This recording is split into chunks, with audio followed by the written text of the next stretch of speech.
Olá pessoal, bom dia, boa tarde ou boa noite, a depender do momento em que você esteja assistindo esse vídeo. Eu me chamo Marcelo Lima, sou coordenador pedagógico no Colégio Estadual São José e venho compartilhar esse vídeo especificamente para o segmento dos professores do colégio em que atuo como coordenador pedagógico, mas também será veiculado nos grupos, compartilhado com outros segmentos da comunidade escolar, estudantes, pais e funcionários, além dos professores. A gente acredita que os princípios da gestão educacional democrática devem ser exercidos e são eles a participação, a descentralização e a transparência. Então a gente publiciza, a gente publica as nossas ideias, os nossos planejamentos, as nossas intenções no sentido de desenvolver a qualidade da educação ofertada no colégio. Então eu estou retornando à função de coordenador pedagógico depois de 6 meses na direção. Contudo, como sabem, acredito que boa parte dos segmentos que compõem a comunidade escolar sabe, não tínhamos as condições humanas e materiais adequadas para implantar um projeto pedagógico, as ideias pedagógicas que a gente acredita ser as necessárias para o desenvolvimento da educação. Então, não tinha como ocupar o cargo e a função de diretor sem poder colocar em prática essas ideias, os planos, os planejamentos que a gente faz de forma coletiva, inclusive democrática, a partir da escuta inspiracional de todos os segmentos da comunidade escolar. E eu estou retornando à função de coordenador pedagógico. Em breve, o Estado deve nomear um professor ou uma professora para assumir a função e a gente espera que a condição da equipe gestora seja melhor, por ter 2 figuras ao menos das quatro que a gente julga essencial: diretor, vice-diretor, coordenador pedagógico e secretário escolar, além de uma equipe de ADM também com letramento digital, uma equipe da parte administrativa. Mas aos poucos a gente vai desenvolvendo aí diante das condições que a gente tem. E nesse sentido eu estou gravando esse vídeo para os professores, especificamente como atividade complementar. É o momento na semana em que a gente se reúne para planejar, discutir, refletir, construir coletivamente ações estratégicas que visem desenvolver a qualidade da educação vivenciada no Colégio Estadual São José. Então eu fiz algumas anotações aqui do que precisa ser colocado em pauta. A primeira questão é na retomada do trabalho pedagógico, intensificar o uso do Google Sala de Aula da coordenação. Eu vou estar alimentando mais com a instrução normativa, portaria, lei, a base legal e a base teórico-metodológica também. Então, acho que é algo referente às metodologias ativas, a pedagogia histórico-crítica, que é uma corrente, é um pensamento educacional, uma teoria educacional, pode ser considerada uma teoria educacional, pelo próprio autor da teoria, que é o professor Dermeval Saviani. Então a gente tem essa base teórico-metodológica também específica que orienta o trabalho educativo. E isso vai ser compartilhado mais lá no grupo, na sala da coordenação, na sala de aula da coordenação, Google Classroom. Grupos de WhatsApp também eles serão utilizados com mais frequência. E aí eu já peço a vocês, professores, que intensifiquem essa comunicação com pais, com familiares, com os estudantes, através dos líderes também. Existe a necessidade de levantamentos de dados e informações que esses atores estratégicos podem nos fornecer. São eles, os pais, a família e os líderes de classe. Então, questões referentes à busca ativa, à organização do trabalho pedagógico também, a gente pode e precisa utilizar esses atores estratégicos, os pais, os líderes de classe, os monitores do Mais Estudo também, que a gente precisa e pode e necessita utilizar para qualificar aí o trabalho educativo. Então, os grupos de WhatsApp, o e-mail institucional, o e-mail corporativo, de domínio @enova.educacau.ba.gov.br, é o canal, um dos canais oficiais de comunicação, grupos de WhatsApp, Google Classroom, e-mail e canal do YouTube. Eu estarei gravando mais vídeos, né, até para desenvolver também essa minha habilidade, né, essa competência na gente também e para que sirva de exemplaridade, né, assim, que os professores podem também estar adotando a filmagem, a gravação de vídeos para orientar professores com tempo, para orientar estudantes, perdão, com tempo específico, né? Pode ser de 10, de 20, de 30 minutos, a depender da abordagem, dos objetos de conhecimento e dos conteúdos a serem tratados. Então isso pode também servir, né, para que a gente venha colocar em prática essas ações inovadoras, né? É inovador porque até então a gente não pratica, não adotou, mas pode ser adotado também para qualificar o processo de ensino-aprendizagem. Então esses são os 4 canais oficiais de comunicação e a gente vai estar utilizando de forma mais intensa. Os planos de ensino, a gente precisa acessar o SAGA, que é o Sistema de Apoio à Gestão da Aprendizagem. Peço que vocês, durante a carga horária da atividade complementar, em que não esteja com a coordenação pedagógica, que tenha um momento, né, só de vocês também, individual, que acessem o SAGA, conheçam os planos de ensino lá, validem ou não, ou modifiquem os planos de ensino. Fato é que a gente tem uma plataforma virtual que permite a organização do trabalho, né? A organização da sequência didática, do plano de aula, do plano de ensino, do plano de curso. Né? Tem tópicos lá que são fixos, já editados pela Secretaria de Educação do Estado, e tópicos que podem e devem ser editados por nós. Então, os planos de ensino no SAGA. Outra questão é a instrução normativa número 3 e número 4, que trata da atividade curricular complementar. Essa carga horária que os estudantes desenvolvem, né, cumprem, devem cumprir, devido ao período de paralisação, né, de carga horária, esse déficit de carga horária e, consequentemente, de aprendizagens. Então, o Mais Estudo é um ACC, a UPT, que é o Programa Universidade para Todos, né, o Enem 100% é um ACC, a monitoria do Mais Estudo, acho que falei, não me recordo, mas destacando novamente, os projetos estruturantes. Temos também os projetos estruturantes, o Transforma Eu, o Grafita Eu, de dança, de música, de teatro, né, de grafite. Então, todos esses projetos a gente precisa estar organizando ele em atividade complementar. E é isso que faremos, né, de agora em diante, nessa retomada do trabalho pedagógico. A produção dos módulos, existe uma quantidade de estudantes que está fora do processo educativo por motivos diversos. São eles... prioritariamente transporte escolar, a ausência de transporte escolar. O outro motivo é a falta de conectividade, internet, que é um problema ainda, né? Mas a gente percebe um movimento crescente, né, no acesso, na conectividade. E o outro problema seria a falta de material impresso, de produção e distribuição de material impresso, seja de caderno de apoio à aprendizagem, do sequência didática, ou um exercício de fixação, ou uma atividade, dê o nome que quiser, né? Mas, lógico, tendo compreensão do conceito de cada um desses instrumentos pedagógicos utilizados, né? E aí a gente não fez essa produção. Eu, enquanto diretor, fiz o possível para garantir os insumos materiais, papel, impressoras e tinta, né, para imprimir. E aí disse aos professores que, uma vez produzidos os módulos em atividade complementar e impresso por parte dos professores, devido à ausência de recurso humano do administrativo disponível para fazer a impressão desses módulos, grampear, organizar, e aí foi orientado que os professores produzissem os módulos e imprimissem, e a gente organizaria a entrega. No entanto, é um trabalho que está atrasado, né? A gente sabe que uma parte recebeu, outra parte não, por motivos diversos, e a gente está com o objetivo, com a intenção de organizar essa distribuição desses módulos. Então, vamos fazer quantas páginas, de quanto em quanto tempo, vai fazer a entrega e a devolução semanal, quinzenal, mensal, e a gente já acordou que seria quinzenal, né? Então, produção de conteúdo, exercício de fixação que atenda a esse tempo de 15 dias, né? Os estudantes estejam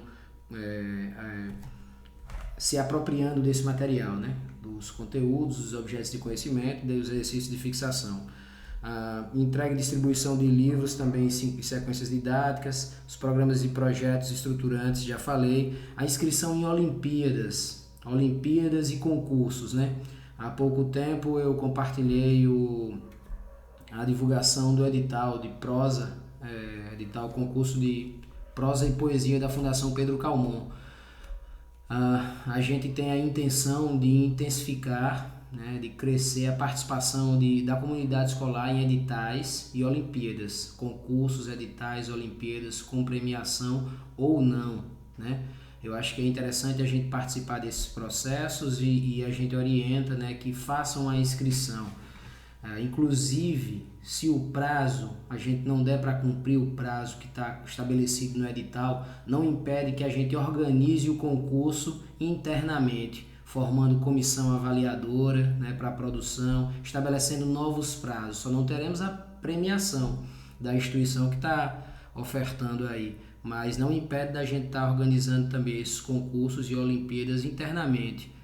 Então, vejamos o que é que a gente pode fazer aí, né, sobre essa participação em concursos, editais e Olimpíadas. Outro ponto que eu coloquei aqui, pessoal, no laboratório, é sobre o laboratório de informática. O laboratório de informática está ativo aí com 10 computadores, internet. A gente sabe que tem um bloqueio do sistema que precisa atualizar data e hora em algumas máquinas, mas a gente está vendo isso com o técnico de informática, né, para instalar um dispositivo que não seja necessário fazer essa atualização. Contudo, eu já tenho dito orientado a todos os professores, inicialmente aperta F2 no teclado, né, Enter 3 vezes e depois F1. Quando você aperta F2 já aparece uma mensagem dizendo o que é para fazer, né? É a senha, digitar a senha e você aperta Enter 3 vezes e depois aparece a mensagem para você apertar o F1. Só lê o comando e aí já inicia todos os computadores. A ideia é que a gente passe a utilizar mais o laboratório de informática, né? Se apropriar do recurso tecnológico, ter o contato com o recurso tecnológico é condição de inclusão social, né? Não dominar o recurso tecnológico é sinônimo de exclusão social. Todas as instituições públicas e privadas utilizam hardwares e softwares, sistemas, né, para operar, para organizar a parte administrativa, financeira e pedagógica também, se for instituição de ensino. Né? Então, que a gente utilize o laboratório de informática com mais frequência. Aí, nesse sentido, a gente tem a intenção de produzir algumas oficinas. A prática de oficinas também será intensificada. A gente pretende construir oficinas em todas as áreas de conhecimento, em todos os componentes, se possível. Acredito que é possível. Basta a gente dedicar um tempo para elaborar uma oficina que atenda às necessidades formativas dos estudantes. A oficina necessariamente tem que ter prática, né? Remete ao conserto de algo que está quebrado, uma oficina. Então é a ideia da gente colocar os estudantes para colocar a mão na massa, como diz, né? A cultura maker, que é aprender fazendo, exercitando, praticando. Então a gente está elaborando uma oficina de informática também para alguns estudantes que já têm um certo domínio com o recurso tecnológico, objetivando a construção de monitores. Esses estudantes que já têm uma aprendizagem, a gente potencializa essa aprendizagem e eles passam a ser multiplicadores, né? E aí a gente desenvolve o trabalho em equipe também, aprendizagem por pares, e isso é uma metodologia ativa. Eu vou estar falando constantemente de metodologias ativas. Como vocês sabem, eu estou em formação continuada e especialização em metodologias ativas pela Univasf, e a ideia de unir o útil ao agradável. É uma abordagem didático-metodológica inovadora que a gente pretende estar implementando essas ações, né, e observando o resultado, né, dessas intervenções e, consequentemente, desenvolvendo a educação, né, que a gente acredita que é positivo e é necessário essa mudança, né, de práticas inovadoras. Então, as metodologias ativas também a gente vai estar implementando bastante, e uma delas são as oficinas, né, e a oficina de informática será ofertada. Em breve a gente vai estar divulgando aí a relação dos estudantes que vão participar dessa primeira oficina, e depois a gente vê a possibilidade e necessidade, a gente sabe que tem, de ofertar outras turmas, né, a outros estudantes, né, que não esses 10 a princípio selecionados com a intenção de serem monitores, né, multiplicadores. Então, os computadores, a gente fazer o uso e que vocês orientem os estudantes para fazer o uso racional, com zelo. Existe a necessidade de organização de pastas e diretórios na área de trabalho que armazenem, que arquivem material de professores e estudantes. Para não encher a área de trabalho de muita coisa, cria uma pasta na área de trabalho, né? Clica com o botão direito do mouse e aí abre um menu, né? E aí a gente cria a nova pasta, denomina a pasta professor, ou o nome do componente, da disciplina, o nome da turma, da série, né?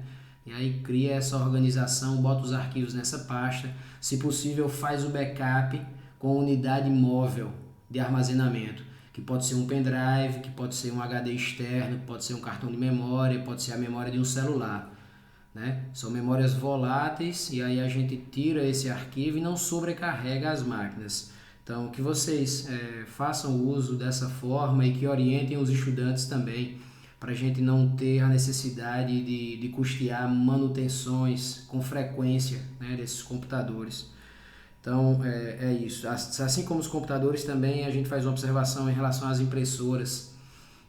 A ideia de fazer o uso racional dos recursos, imprimir em escala de cinza, tem as configurações da impressora, propriedades, imprimir em escala de cinza ou tons de cinza, ou preto e branco, rascunho rápido, a depender do sistema que abre, né, o comando da impressora, se é propriedades, se é configurações, e aparecem essas funções aí para a gente fazer o uso racional dos recursos, assim como as impressões frente e verso. A gente sabe que as impressoras ela têm uma lógica de funcionamento, e há impressoras que puxam a folha de uma vez só e já imprime frente e verso. Há impressoras que puxam a folha duas vezes, né? Duas vezes, primeiro imprime a frente, depois imprime o verso. E há impressoras que a gente tem que trocar manualmente a posição do papel, né? Ou no sentido vertical ou no sentido horizontal, ou às vezes nos dois sentidos, né? Vertical e horizontal. Então, nesse sentido, a gente orienta que desenvolva a habilidade e a competência de fazer o uso, né, consciente desses recursos, uma vez que a gente não tem um técnico específico para atender, né? E ainda que tivesse, eu oriento, eu acredito que é muito melhor a gente ter condições de resolver um problema, solucionar um problema sem a necessidade, né, de ter que se dirigir a outra pessoa, né, e gastar um tempo de um outro funcionário que está exercendo uma outra função. Então a gente desenvolver competências e habilidades diversas. Essa é a ideia, esse é o objetivo que a gente pretende alcançar, né? Desenvolver as potencialidades de todos os professores para solucionar problemas como esse de uso de computadores, de impressoras, de configuração de internet, né? Então a gente vai estar vendo isso também durante as atividades complementares, esses vídeos que eu vou estar gravando com mais frequência, de tempos e duração, né, diversos também, uns mais extensos, outros mais curtos. Eu vou estar fazendo uso desse recurso frequentemente. Então, os módulos, programas, já falei, laboratório de informática, internet. A internet nós temos 3 redes, né? A rede direção, a rede biblioteca e a rede professores. A rede que a gente disponibiliza para uso dos estudantes é de professores e biblioteca, né? Então, aquela área próximo ao laboratório de informática e às salas de aula, o sinal é mais forte da rede professores. Se vai desenvolver uma atividade na biblioteca ou no auditório, o sinal de internet, né, mais forte disponível é a rede biblioteca. E aí as senhas eu vou passar para vocês no grupo de WhatsApp, vou disponibilizar na sala do Google Classroom para que vocês passem para os estudantes, inclusive, né? Detalhe, a ideia é a gente utilizar o smartphone também em sala de aula com softwares e aplicativos, né? Mas com a intencionalidade pedagógica, né? Pode ser que tenha um momento da rede social dos estudantes, né? Um momento de intervalo, é inevitável. E é até bom que se utilize também, mas lógico, com tempo específico, com intenção específica, né? Vai utilizar a rede social com qual finalidade, com qual objetivo e qual é o tempo que eu destino também para a rede social, além das pesquisas, né? Que a gente pretende que isso tome maior parte do tempo no uso da rede, né? Da internet. Então, pesquisas, aulas, a organização da EJA, a gente precisa ver, teve essa modificação do EJA do eixo 6 e eixo 7, só temos 2 turmas. Isso aí é uma demanda mais da parte administrativa para ver como é que está a matrícula dos estudantes, quais concluíram, quais estão ainda no sistema, né? E aí a gente, a partir disso, organizar o trabalho pedagógico, né? Das turmas que existem e do quantitativo de estudantes que tem em cada uma delas, né? Em relação à programação escolar, teve uma última modificação. A gente está monitorando também com o NTE, né? Eu estou indo a Paulo Afonso amanhã, inclusive, né? Antecipando a minha ida a Paulo Afonso, que estava programada para a próxima sexta. Estou indo amanhã resolver questões administrativas, financeiras e também ver a família, porque sabem que sou de Paulo Afonso e trabalho aqui em Xorroxó, e uma vez ao mês vou ver os familiares e resolver questões de trabalho também, uma vez que a sede do Núcleo Territorial de Educação, o território de Taparica, é localizado no município de Paulo Afonso. Tivemos essa modificação da EJA, a terceira série AM20 também, ela encerrou porque os estudantes fizeram um aproveitamento de estudos, alcançaram êxito, né? Os da terceira série AV20, que é a terceira série A Vespertino 20, eu digo na série, né? Mais especificamente que tinha essa divisão, ela se tornou a terceira série B Vespertino, né? Nos anexos também temos 3 séries, né? Primeira série, segunda e terceira série apenas, não temos mais a terceira série AV20, né? Houve uma fusão, a junção das turmas, e a gente precisa acessar o Sistema de Gestão Escolar, o SGE, e observar como está a organização, né? Se está na configuração adequada segundo orientações do Núcleo Territorial de Educação.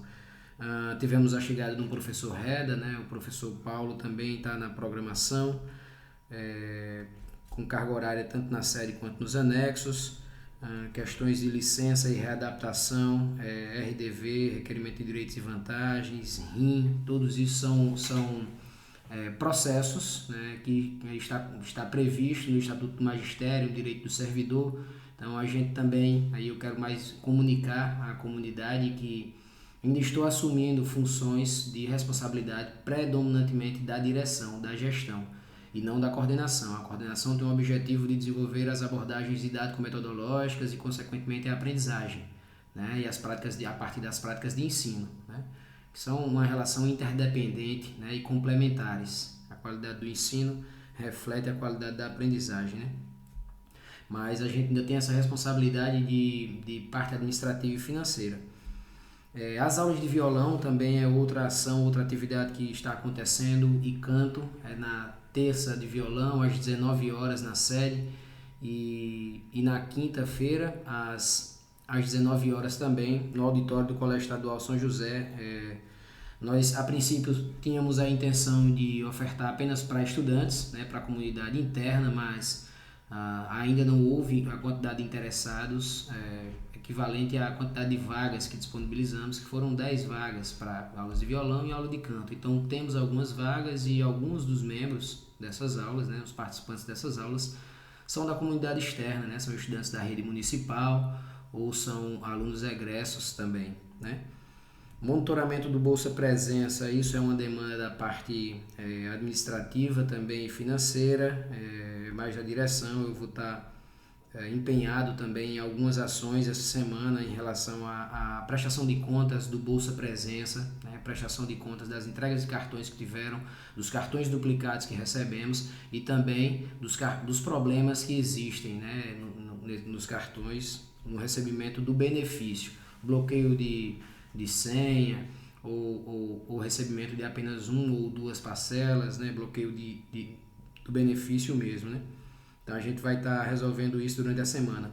O Escolado é o aplicativo, como vocês já sabem, que a Secretaria de Educação está editando, formatando para que os professores registrem as frequências, os conteúdos, as aulas, e que todos os membros, né, todos os segmentos da comunidade escolar, pais, estudantes, professores e funcionários de gestão, tenham acesso com funcionalidades específicas.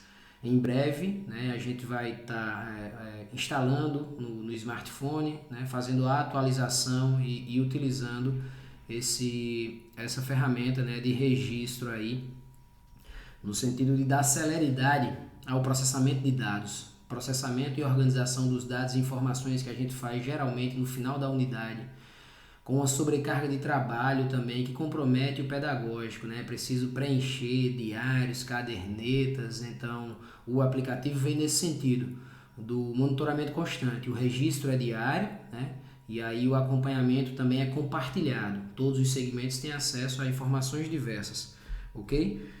O monitoramento do Bolsa Presença, que falei, escolado, impressão do aproveitamento de estudos em relação aos módulos também, né? Que a gente precisa tomar essa decisão e agir, né? Vamos adotar o módulo, vamos fazer a impressão, qual é o prazo para a gente fazer essa impressão, né? Qual é o quantitativo de estudantes que precisam dessas impressões, precisamos fazer um levantamento preciso para não imprimir, para racionalizar os recursos, né? Gastar na justa medida, utilizar na justa medida o que precisa. Então, as impressões dos cadernos de aproveitamento de estudos. Deixe-me ver aqui mais se há alguma demanda que falta abordar, né? Estudantes que trabalham.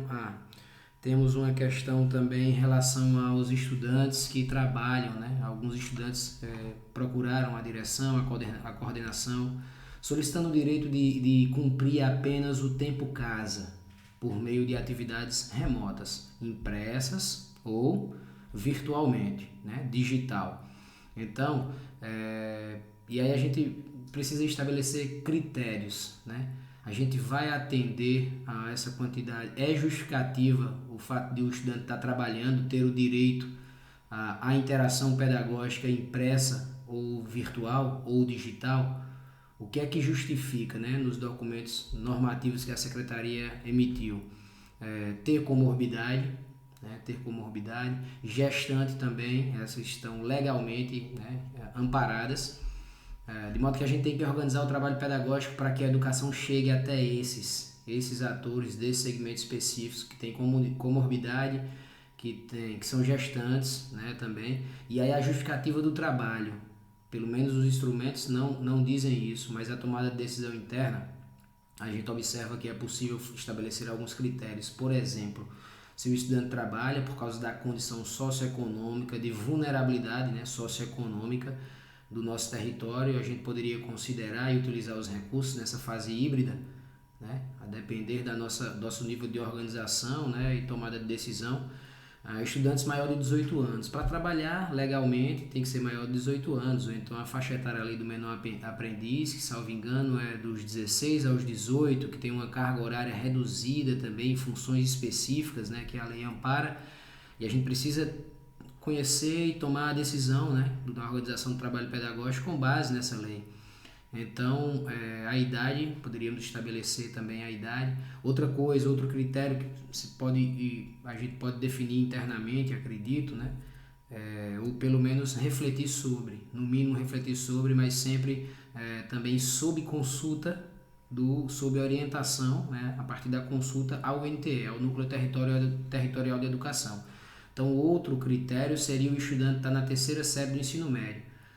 Permitir que os estudantes maiores de 18 anos que estão trabalhando legalmente, primeira coisa, o trabalho é legal, a gente não comunga, né, com essa prática. Então, que estejam trabalhando legalmente, com contrato ou com carteira assinada, né, e que tenham a necessidade dessa interação remota de forma mais próxima, mais intensa. E os estudantes da terceira série que já estão concluindo, para os da primeira e da segunda série, né, a gente poderia ver mas os estudantes da terceira série que já estão concluindo, pelo menos nessa transição nesse momento da fase híbrida, né, da fase remota para a fase presencial, que é a transição da fase híbrida. Então precisamos refletir sobre isso e tomar decisão em relação a isso. Eu vou questionar e eu vou ouvir as opiniões de vocês, lógico, vou querer ouvir as opiniões de vocês sobre essa tomada de decisão. Isso vocês solicito que deem o feedback, né, o retorno, no grupo do WhatsApp ou no próprio ambiente virtual do Google, né, da sala de aula da coordenação. Ok? Acredito que é isso. Esse vídeo fica, né, como uma exemplaridade de uma orientação, de um processo formativo, que é o processo formativo dos professores, que é de responsabilidade da coordenação pedagógica, e a gente pretende inovar cada vez mais com o uso de tecnologias digitais da informação e comunicação, fazer uso de filmagens, né, captação de áudio também, a gente já vem implementando isso aí, e é parte da carga horária da atividade complementar da semana. Um vídeo de pouco mais que 30 minutos, né, para que vocês escutem as orientações, analisem as orientações, questionem se preciso for, né, em momento oportuno, em ambientes específicos, como eu coloquei, Google Sala de Aula, grupos de WhatsApp, e-mail institucional, e-mail corporativo, e o próprio canal do YouTube também, que pode estar fazendo os comentários no próprio canal do YouTube lá, né? Fica como exemplaridade, e a gente vai estar utilizando mais esses recursos e dinamizando também, né? Desenvolvendo a habilidade de fazer uso desses recursos. Ok? No mais, desejo uma ótima semana para todos, né? Para todos nós, e vamos à luta durante mais essa semana aí. Até mais.